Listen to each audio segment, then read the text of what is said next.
प्यारे बच्चों, नमस्कार। आज हम लोग बात करने वाले हैं 10 विध परिच्छेय भाव के बारे में बात करेंगे। तो देखते हैं क्या है 10 विध परिच्छेय भाव। ये जो टॉपिक है चरक विमान स्थान के 8वें चैप्टर का रोग विषक जीती अध्याय अर्थात विमान स्थान के अंतर्गत आता है। ठीक है, और ये टॉपिक इतना इम्पोर्टेंट है कि यूजी में तो पूछा ही जाता है, वाइवा में पूछा ही जाता है, प्रैक्टिकल में पूछा ही जाता है आपसे संहिता के पॉइंट ऑफ व्यू से। यहाँ तक कि पीजी का कोई भी एग्ज़ाम हो, एमडीएमएस का या एमओ का हो या कोई भी नेक्स्ट एग्ज़ाम हो, वहाँ भी इन 10 पॉइंट्स में से कोई ना कोई पॉइंट्स आपसे उठाकर पूछ दिया जाता है अक्सर। ठीक है, इम्पॉर्टेंट, वेरी इंपॉर्टेंट, जितना भी कह लो उतना कम है। ठीक है, आइए बात कर लेते हैं डिटेल में। तो यहाँ पर सिलेबस का जो ये पॉइंट है विमान स्थान का चैप्टर नंबर 8 8वां, उसका श्लोक नंबर 68 देखेंगे। आप लोग बुक जरूर ओपन करेंगे। ओके, तो देखते हैं, आइए ओपन कर लिया होगा। देखेंगे श्लोक पढ़ते हुए, इमानी इमानी खलु तावद इह कानिचित प्रकरणानि विसजाम ज्ञान अर्थम उपदेश्याम। ध्यान दीजिएगा, विसजाम ज्ञान अर्थ उपदेश्याम। तो ये पूछा जाता है कि 10 विध परिच्छेय विषय या 10 विध परिच्छेय भाव किसके लिए है। तो जवाब आएगा विसजाम अर्थात वैद्यों की ज्ञान वृद्धि के लिए। विसजाम ज्ञान अर्थम उपदेश्याम अर्थात वैद्यों की, वैद्य अर्थात जो डॉक्टर के ज्ञान की वृद्धि के लिए 10 पॉइंट है। इस 10 पॉइंट को अच्छे से पढ़ने के बाद ही हम किसी चिकित्सा कार्य को करेंगे तो उसमें सफलता प्राप्त करेंगे। ओके, तो यहाँ देखेंगे वैद्यों की ज्ञान वृद्धि के लिए कुछ प्रकरण यहाँ कहा जाता है। अब यहाँ देखेंगे, ज्ञान पूर्वकम ही कर्मणाम समारंभम प्रशंसन्ति कुशला अर्थात कुशल व्यक्ति मतलब जो स्किल्ड पर्सन होता है, जो अच्छा व्यक्ति होता है, वो ज्ञान पूर्वक कार्य करने को प्रशंसित मानते हैं। अगर कोई अच्छा व्यक्ति होगा, कोई अच्छा टीचर होगा, तो उसी स्टूडेंट को वो बड़ाई करेंगे जो कि अपने नॉलेज से उसको पढ़ाई करता है, अपनी चीज़ों को, काम को करता है, जो भी काम दिया गया है। तो ज्ञानपूर्वक जो भी कार्य होता है उसकी सब लोग प्रशंसा करते हैं। तो इसलिए कहा है ज्ञान पूर्वकम ही कर्मणाम समारंभम प्रशंसन्ति कुशला। तो कुशल व्यक्ति उसी की प्रशंसा करते हैं जो ज्ञानपूर्वक कार्य करते हैं। ओके, अब उसके बाद देखेंगे ज्ञात्वा ही कारण, वो 10 पॉइंट कौन से है 10 विध परिच्छेय भाव में या 10 विध परिच्छेय विषय में। वो 10 पॉइंट कौन है? कारण, करण, कार्योनि, कार्यफल, कार्यफल, अनुबंध, देश, काल, प्रवृत्ति, उपाय। ये 10 पॉइंट है। ओके, तो यहाँ देखेंगे एक एक नंबर पे कारण, दूसरे पे करण। कारण मतलब किसकी वजह से हो रहा है, दैट इज कॉल्ड औषधि। ठीक है, चिकित्सा का कारण क्या है? औषधि। करण, यहां पर जो कारण बोला गया है एक्चुअली कारण मतलब वैद्य के लिए बोला गया है। ठीक है ना, औषधि नहीं है, वैद्य के लिए। करण ये है औषधि। कार्योनि कार्य, कार्यफल, अनुबंध, देश, काल, प्रवृत्ति, उपाय, इनको ठीक ठीक रूप से जानकर कार्य करने की उत्पत्ति में प्रवृत्त जो व्यक्ति होता है, कर्ता होता है, अधिक प्रयास के बिना मतलब थोड़े ही प्रयास से अर्थात अल्प प्रयास से ही कार्य को सिद्धि में मन के अनुकूल इष्ट फल की प्राप्ति कर लेता है। अर्थात इन 10 पॉइंट को जो जान लेता है वो किसी भी कार्य को, चिकित्सा कार्य को कम प्रयास में भी अच्छा रिजल्ट उसको मिल जाता है। इसके बाद हम लोग एक एक पॉइंट को एक्सप्लेन करेंगे और श्लोक के साथ पढ़ेंगे। तो देखेंगे सबसे पहले नंबर पे कारण। ठीक है ना, तो तत्र कारणम नाम, कारण क्या है? तत्र कारणम नाम तद यत करोति स एव हेतु सकर्ता। जो वैद्य चिकित्सा करता है, तत्र कारणम नाम तद करो यत करोति, तो जो वैद्य चिकित्सा करता है वह कारण होता है। तो कारण क्या है? वैद्य को बोला गया। तो एक एक वर्ड की मीनिंग पूछी जाती है। कारण क्या है? कारण को कर्ता बोलते हैं, वही वैद्य है। जो वैद्य चिकित्सा करता है वही कारण होता है, वही कर्ता, उसी का हेतु भी, उसी को हेतु भी कहा जाता है और वही कर्ता भी है। बात समझ में आया? कारण क्या है? जो वैद्य होता है, क्योंकि वही चिकित्सा में प्रारंभ करता है, चिकित्सा में सबसे आगे जाता है, इसलिए इसको कारण बोला गया है। ठीक है। दूसरा पॉइंट देखेंगे हम लोग 10वीं परिचय भाव में, तो देखेंगे दूसरे नंबर पे करण है। दूसरे नंबर पे क्या है? करण। करण का मतलब होता है साधन, है ना? किस माध्यम से वो कार्य करता है। तो चिकित्सक के लिए क्या होनी चाहिए? औषधि होनी चाहिए, जो भी साधन है। जैसे करणम पुनस्तद यद उपकरणयो उपकल्पते कर्तु कार्य अभिवृत्त निवृत्तो प्रयत्नमानस्य। श्लोक नंबर 70 देखेंगे। ठीक है।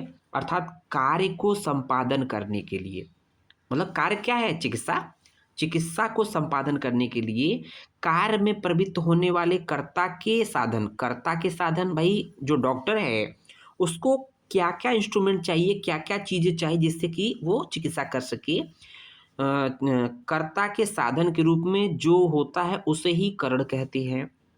ओके। इसी के विमर्श में देखेंगे कि न्याय दर्शन में क्या है? असाधारण कारण को कारण मानते हैं, असाधारण कारण को कारण मानते हैं, ये न्याय वालों का मत है, न्याय दर्शन का मत है। इसके एक एग्जाम्पल दिया है, देखेंगे। चिकित्सा में लगे हुए वैद्य के लिए औषध, पात्र, खल, यंत्र, शस्त्र आदि सभी करण हैं। तो करण क्या है? औषध है, पात्र है, खल है, यंत्र है, इत्यादि सभी करण है। इनके बिना चिकित्सा का कार्य पूर्ण ही नहीं हो सकता।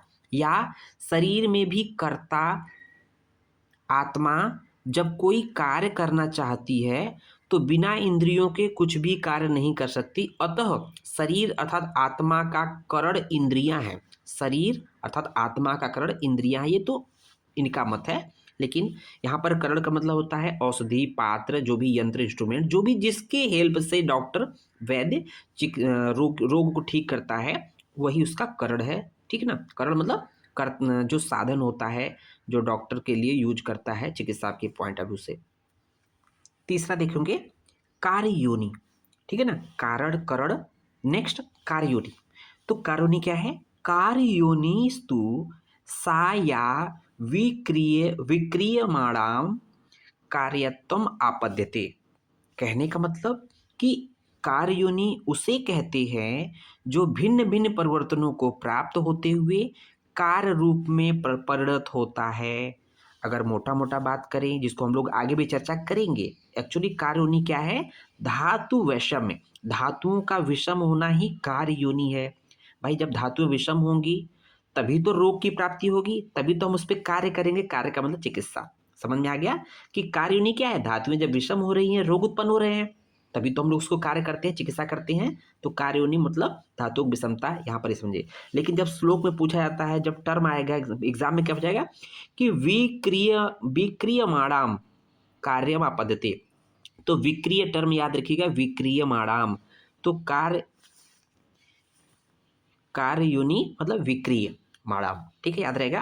अब यहाँ देखेंगे विमर्श में दिया हुआ है, कार्य का जो समवायी या उपादान कारण है उसे कार्योनि कहते हैं। समवायी या उपादान कारण है उसे कार्योनि कहते हैं।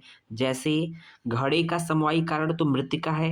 भाई मृत्तिका की वजह, मिट्टी की वजह से तो घड़े का निर्माण हो रहा है, क्योंकि कुंभकार या कुम्हार मिट्टी से ही विभिन्न प्रक्रियाओं द्वारा घट का निर्माण करता है, अतएव मिट्टी घट का समवायी कारण होता है। ठीक है। चौथे नंबर पे देखेंगे कि कार्य। कार्य क्या है?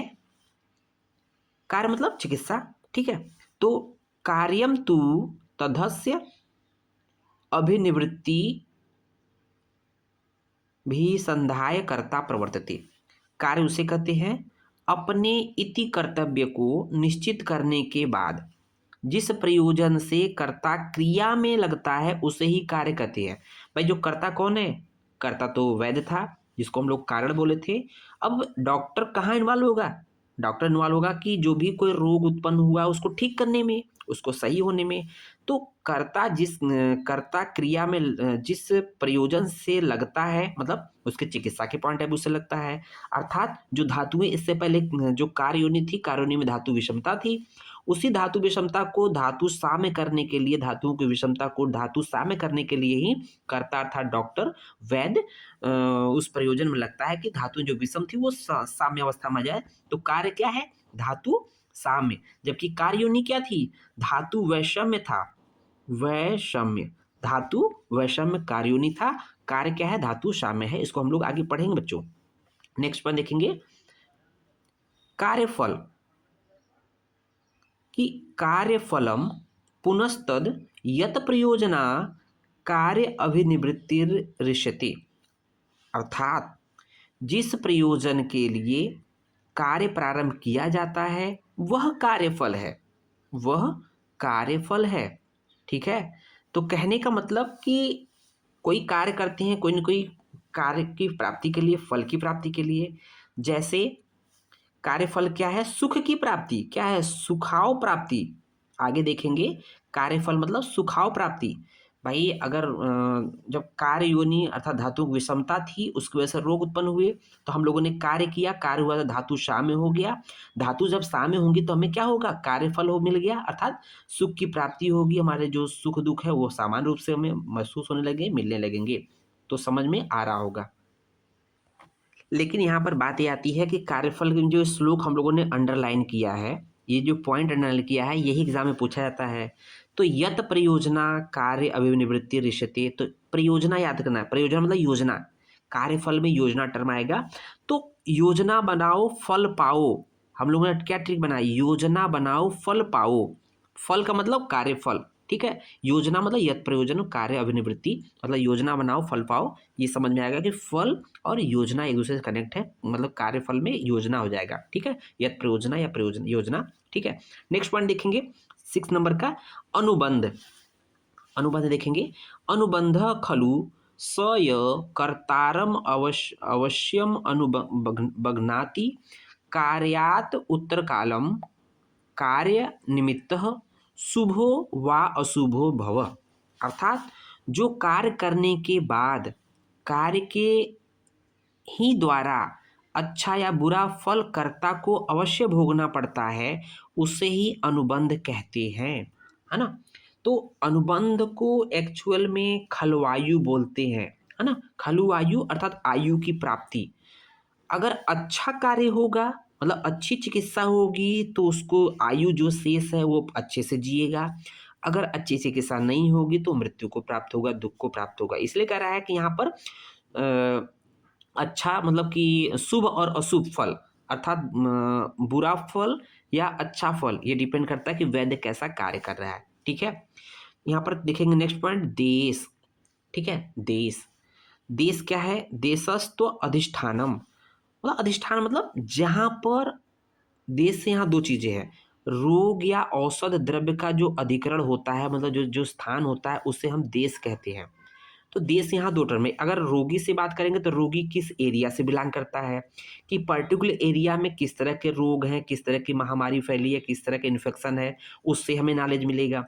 दूसरा कि हमें अगर पर्टिकुलर मेडिसिन ले आना है, कि हिमालय पर्वत से लाना है कि कहाँ से लाना है, तो पर्टिकुलर जगह की मेडिसिन में पर्टिकुलर औषधि गुणों से युक्त होता है। ये मतलब कि औषधि गुणों से युक्त है, मतलब अलग अलग जगह की अलग अलग औषधियाँ होती है, उनके अलग अलग गुणकर्म होते हैं। ये तो वैद्य को जानना है, क्योंकि ये नॉलेज तो वैद्य के लिए हम लोग बता रहे हैं। ठीक है, तो देश का मतलब अधिष्ठान से होता है। अधिष्ठान का मतलब होता है कि भूमि और आतुर। भूमि मतलब, भूमि मतलब कि पर्टिकुलर एरिया जहाँ से रोगी निवास करता है, और साथ ही साथ उस वहाँ के पर्टिकुलर से कौन कौन सी औषध कलेक्ट की जाती है, कल्टीवेट की जाती है, उसको किस रोग में दिया जाता है।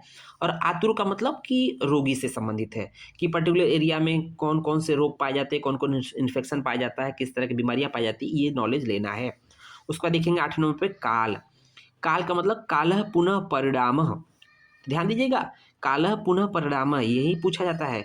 जो ऋतु, मास, अयन एवं वर्ष आदि में स्वयं परिणाम अर्थात परिवर्तनशील है, उसे काल कहते हैं। ठीक है, तो ये तो बात हो गई। उसके बाद देखेंगे 9 पॉइंट है प्रवृत्ति। प्रवृत्ति क्या है? प्रवृत्तिस्तु खलु, वेरी वेरी इंपॉर्टेंट बच्चों, प्रवृत्तस्तु खलु चेष्टा कार्यार्था, अर्थात प्रवृत्ति क्या है कि आप प्रवृत्त हो रहे हैं तो आपके अंदर आप एक चेष्टा की जा रही है। प्रवृत्तिस्तु खलु चेष्टा कार्यार्था स एव क्रिया कर्म यत्न कार्य समारंभ, अर्थात कार्य के लिए जो चेष्टा होती है, चिकित्सा के लिए जो प्रयास होता है उसे प्रवृत्ति कहते हैं। प्रवृत्ति मतलब प्रयास, एफर्ट, है ना। कार्य के लिए जो चेष्टा होती है उसे प्रवृत्ति कहती है।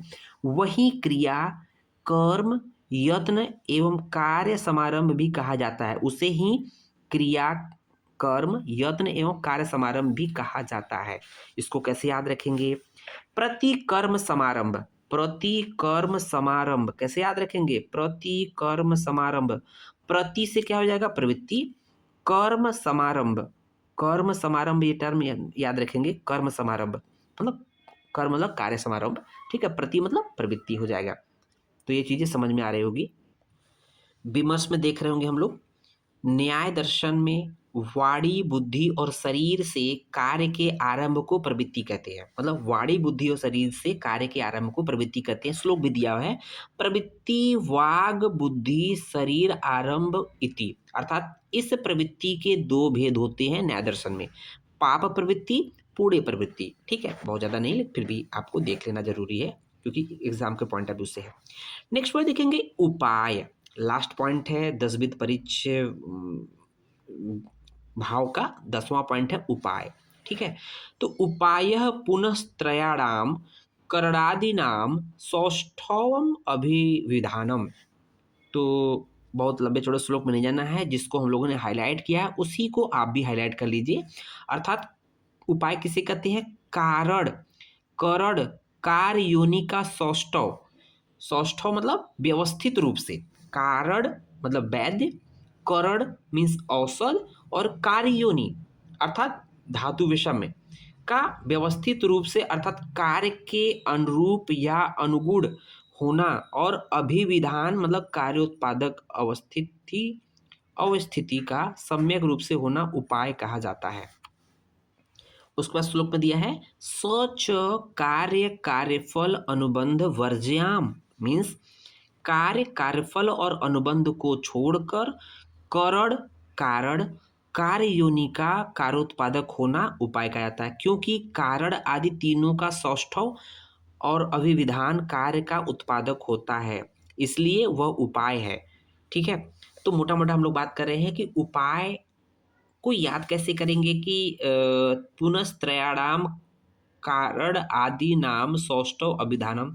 तो देखेंगे सौष्ठव टर्म आया, ध्यान दीजिएगा सौष्ठव टर्म आएगा उपाय में, इसलिए 100 उपाय टर्म याद रखिएगा। 100 उपाय, 100 मतलब सौष्ठव टर्म के लिए, उपाय मतलब उपाय के लिए। 100 उपाय, 100 प्रयास उपाय, इस तरह से ये पार्ट कंप्लीट होता है।